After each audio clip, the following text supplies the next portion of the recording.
Clearly, if you pay any attention to the backdrop around me through these video commentaries every week, you can see that there's some reflection of things that I enjoy and movies I like or sports teams that I cheer for, but there's a couple of really special things that I have that you may not have even noticed.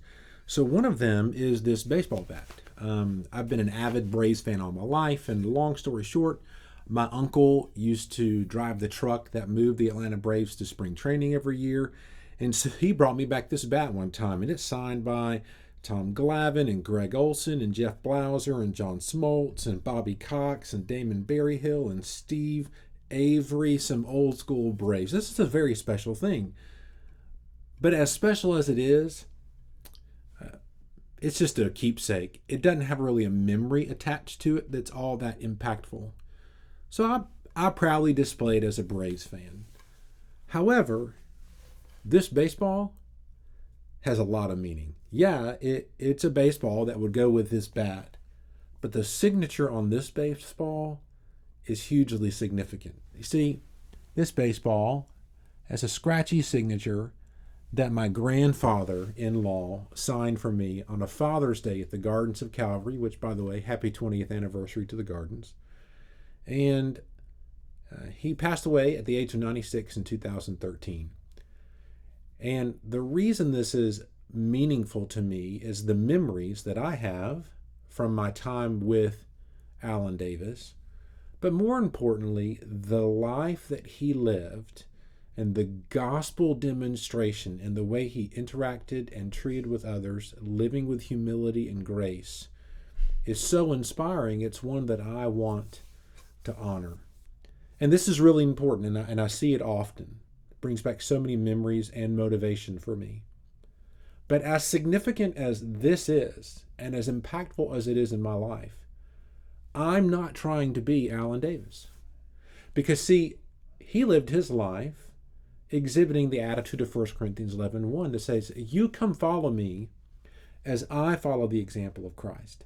And this past Sunday, we continued our journey through 1 Peter chapter 2 specifically, in the idea of resounding hope, strength for today and bright hope for tomorrow. And we looked at this theme of hope transitioning into an idea of honor. The hope that I have in Christ should cause me to honor him in the way that I live and how I honor people around me. Specifically, the text looked at honoring earthly relationships and human institutions, like children obeying your parents, me being respectful and honoring my government officials, even if I have a different political opinion than they do. So the challenge for us to now live out this week, I'm going to confess, this is really hard.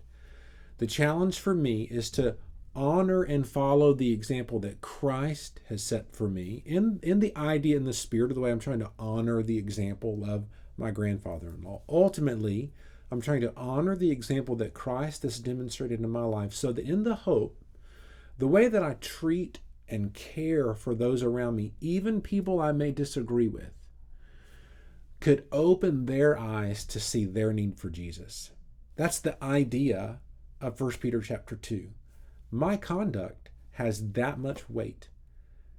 There's the opportunity that someone may see the way that I live and choose to reject the gospel. There's an opportunity and a possibility that someone may see the way that I live and they care and choose to say, the God that they serve makes me want some of that. I want to know more. Imagine the way that you treat somebody at the gas station, the way that you treat your wife and kids in public, the way that you care for the person who has the opposing politician's bumper sticker on their vehicle.